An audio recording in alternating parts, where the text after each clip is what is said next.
আমার বাড়িতে আগুন জ্বালাই দিছে বিএমপি নেতারা, একার গায়ে ফিরালাইছে, আগুন জ্বালাই দিছে খানগির পোলারা। আল্লাহ, আমরা মানি না। দেখতে পাচ্ছেন এই মুহূর্তে নাই, আমাদেরকে ভাতও দেবে না, আমাদেরকে পিটিয়ে মারবে। আমরা মানি না, আমরা মানব না। আপনারা দেখেছেন যে গতকালকে আমাদের নির্বাচন শেষ হয়েছে এবং একটা দিন যেতে না যেতে গতকালকে নির্বাচনের প্রাথমিক যে ফলাফল, সেই ফলাফল যখন দেওয়া শুরু হয়েছে তখন থেকে শুরু করে এখন পর্যন্ত অনবরত আমাদের নেতাকর্মীদেরকে হুমকি দেওয়া হচ্ছে, তাদের উপরে হামলা করা হচ্ছে, তাদের বাড়িঘর দোকানপাটে হামলা করা হচ্ছে। এমন অনেকে আছেন যারা তাদের ভয়ে এখন বাড়িতে থাকতে পারছেন না এবং আমাদের অনেক নেতাকর্মীরা এখন আমাদেরকে বারবার ফোন দিচ্ছেন যে রাতের অন্ধকারে যেন তাদেরকে কেউ শনাক্ত যখন করতে পারবে না তখন তারা তাদের জায়গা থেকে হামলাগুলো বেশি করে চালাচ্ছেন। তারা কখনোই গণমানুষের ভোটে বিজয়ী হয় নাই। তারা ইলেকশন ইঞ্জিনিয়ারিং করে এই কয়েক হাজার ভোটের পার্থক্য তৈরি করে তারা বিজয়টা চুরি করে নিয়েছে। 2-3 ঘন্টা ধরে গণনা শেষ, কিন্তু ফলাফল ঘোষণা দিতে দেওয়া হয় নাই। এবং নির্বাচনের পরদিনই যারা তাদের প্রতিদ্বন্দ্বীদের উপরে হামলা, সারা দেশে নির্বিচারে বাড়িঘরে হামলা, আগুন লাগানো, হুমকি এবং এলাকা ছাড়া করতেছে, তাদের কাছে এই দেশের জনগণ, এই দেশের মানুষ কীভাবে নিরাপদ থাকবে সেটা নিয়ে প্রশ্ন এসেছে এবং সেটার জন্য আমরা 11 দল কিন্তু ঐক্যবদ্ধ হয়েছি। এবং ডক্টর শফিকুর রহমান বলেছেন স্পষ্টভাবে যে এটার জন্য রাজপথে নামার প্রয়োজন হলে আমরা সেটার প্রস্তুতি নিচ্ছি, কারণ এই দেশের মানুষকে যারা 11 দলের পক্ষে নির্বাচনে কাজ করেছে, নেতাকর্মী সমর্থক, তাদেরকে হেফাজত করা, তাদেরকে রক্ষা করার দায়িত্ব আমাদের। আসসালামু আলাইকুম প্রিয় দর্শক এইমাত্র পাওয়া গরম খবর। দর্শক শ্রোতা, নির্বাচনে জিতেই একই শুরু করলো বিএনপি, এনসিপি এবং জামায়াতের নেতাকর্মীদের বাড়িতে আগুন লাগিয়ে দিচ্ছে তারা। দর্শক শ্রোতা, বিস্তারিত ভিডিওটি দেখলেই আপনিও বুঝতে পারবেন। ভিডিওটি খুবই গুরুত্বপূর্ণ, তাই বলছি সম্পূর্ণ ভিডিওটিকে স্কিপ করবেন না। এবং যারা এমন নিত্য নতুন আপডেট খবর দেখতে পছন্দ করেন তারা অবশ্যই চ্যানেলটি সাবস্ক্রাইব করে আমাদের সাথে থাকবেন। দর্শক শ্রোতা, তাই আর বেশি কথা না বাড়িয়ে চলুন বিস্তারিত ভিডিওটি দেখে আসি। প্রিয় দেশবাসী, আসসালামু আলাইকুম।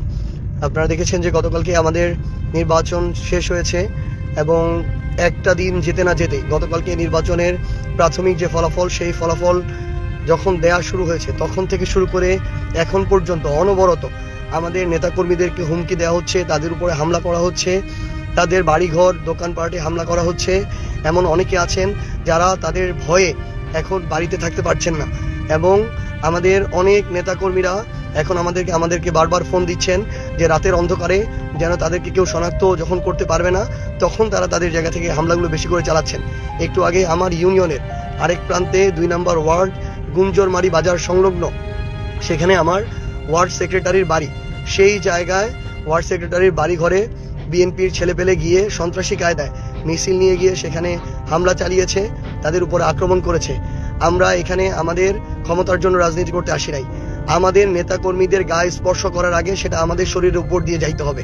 তাই এখন রাত প্রায় 11টা বাজতে চলেছে, আমি আমার ওই নেতাকর্মীর বাসার দিকে যাচ্ছি। আমরা দেখতে চাই যে বিএনপির নেতাকর্মীরা তারা কত বড় সন্ত্রাসী হইতে পারে, কত হামলা করতে পারে, রক্ত ঝরাইতে পারে, জীবন নিতে পারে। আমরা আমাদের জায়গা থেকে এটা দেখতে চাই। আমি নিজে এখন সেখানে যাচ্ছি, আমরা কয়েকজন মিলে যাচ্ছি, দেখি তারা আমাদেরকে হামলা করুক, আমাদেরকে মারুক, তারপরে আমাদের নেতাকর্মীদেরকে স্পর্শ করতে হবে। তারা মনে করেছে তাদের জায়গা থেকে যে তারা বিজয়ী হয়েছে, এখন তারা আরেকটা স্বৈরাচার কায়েম করবে, নব্য স্বৈরাচার হবে। কিন্তু আমরা আমাদের জায়গা থেকে স্পষ্ট করে একটা কথা বলতে চাই যে এই বাংলাদেশে এটা আমরা আর হইতে দিব না, এই হওয়ার সুযোগ দেওয়া হবে না। প্রয়োজন হলে আমরা কালকে থেকে আবার রাজপথে নামবো। প্রয়োজন হলে আমাদের যে লড়াইটা ছিল অভ্যুত্থানের পরে, এই 1.5 বছরের লড়াই, যে বাংলাদেশে একটা গণতান্ত্রিক রাজনৈতিক পরিবেশ তৈরি করার লড়াই, এই লড়াইটা আমাদেরকে কালকে থেকে শুরু করতে হবে। আমরা আমাদের সকল নেতাকর্মীদেরকে আমি আমার জায়গা থেকে স্পষ্ট করে বলতে চাই, 11 দলীয় জোটেরও আপনারা যারা রয়েছেন আপনাদেরকে স্পষ্ট করে বলতে চাই, আমরা আমাদের জায়গা থেকে শুধু আমাদের দলীয় রাজনীতিটা করি, আমরা মানুষের রাজনীতি করি। এটা যদি কারো সহ্য না হয়, কেউ যদি শুধুমাত্র আমরা একটা দল করি দেখে, একটা জোটে অংশগ্রহণ করেছি, ভোটে অংশগ্রহণ করেছি দেখে কেউ যদি মনে করে যে আমাদেরকে মারা, রক্তাক্ত করা, হামলা করা বৈধ হয়ে গিয়েছে, তাহলে তাদের বিরুদ্ধে আমাদের নামতে হবে। এরা আবার আরেকটা নব্য স্বৈরাচার কায়েম করতে চায়।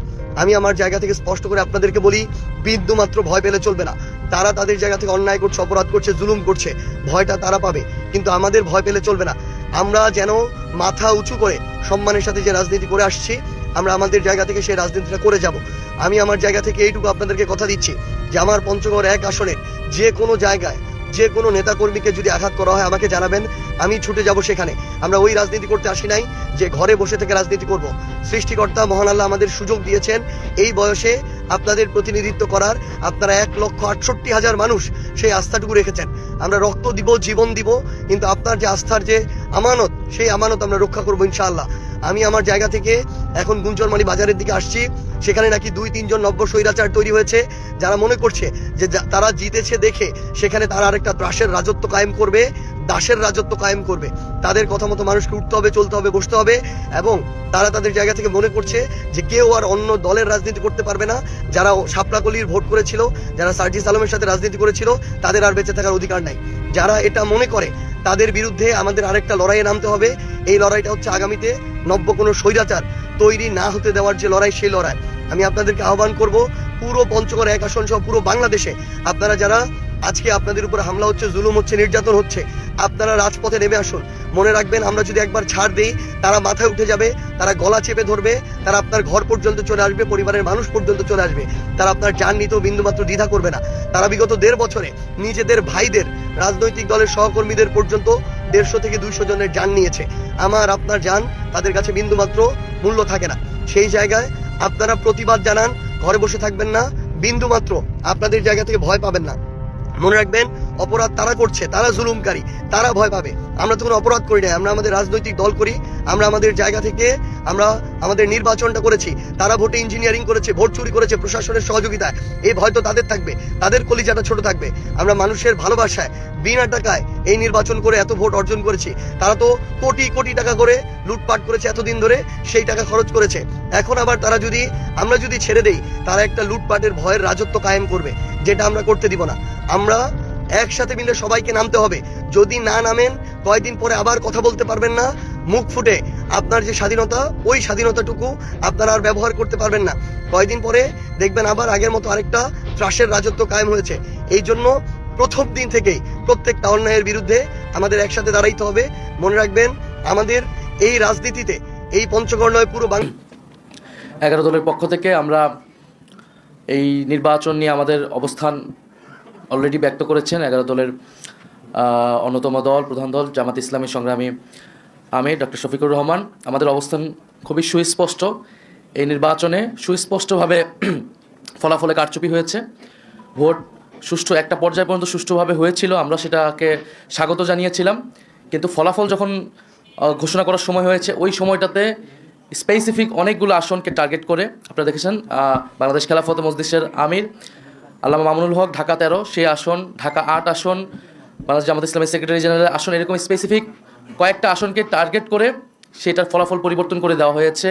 কেন্দ্রগুলোকে দখল করে, সেই কেন্দ্রে জোর করে, প্রশাসনকে ব্যবহার করে সেই ফলাফল পরিবর্তন করা হয়েছে। এখন যেই প্ল্যানের কথা আমরা শুনেছি, আমরা সেই প্ল্যানের একটা বাস্তবায়ন বা সেই প্ল্যানের একটা স্বরূপ কিন্তু এই নির্বাচনে আমরা দেখতে পাচ্ছি।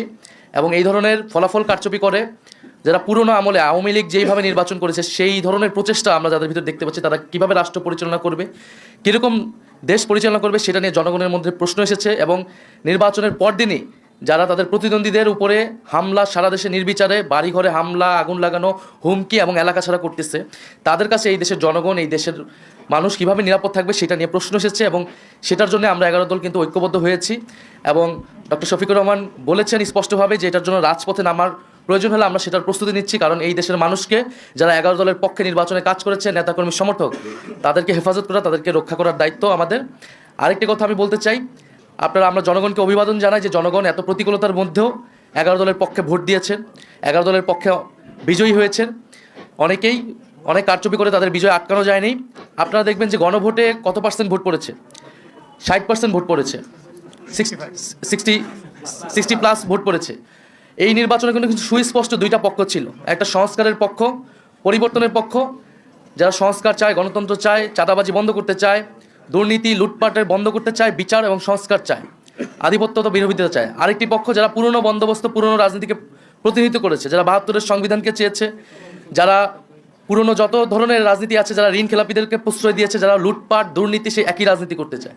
ফলে জনগণ ব্যাপকভাবে যেই 60%-এর বেশি, 60+ সংস্কারের পক্ষে তারা ভোট দিয়েছে, সেই একই জনগণ কিন্তু 11 দলের পক্ষেও ভোট দিয়েছে। কিন্তু শেষ মুহূর্তে এই 10%-এর মতো ভোট কিন্তু কারচুপি করা হয়েছে, ফলাফলে কারচুপি করা হয়েছে। নাহলে এই পুরো ভোটটাই 11 দলের পক্ষেই আসতো। শেষ মুহূর্তে 11 দলের অনেক গুরুত্বপূর্ণ নেতাকে এবং প্রার্থীকে হারিয়ে দিয়ে ক্ষমতা নিয়ে নেওয়ার চেষ্টা করেছে। এবং আমরা নির্বাচন কমিশনে সেটা সুস্পষ্টভাবে এই অভিযোগ জানানো হবে, প্রার্থীরা জানাবেন যারা, এবং নির্বাচন কমিশন সেখানে কি ভূমিকা পালন করতেছে, তাদের অবস্থান কি, এর উপর নির্ভর করবে আমাদের নির্বাচন নিয়ে চূড়ান্ত অবস্থান। দর্শক, আশা করি সম্পূর্ণ ভিডিওটি দেখেছেন এবং এই ভিডিওটি থেকে আশা করি আপনারা অনেক কিছুই বুঝতে পেরেছেন।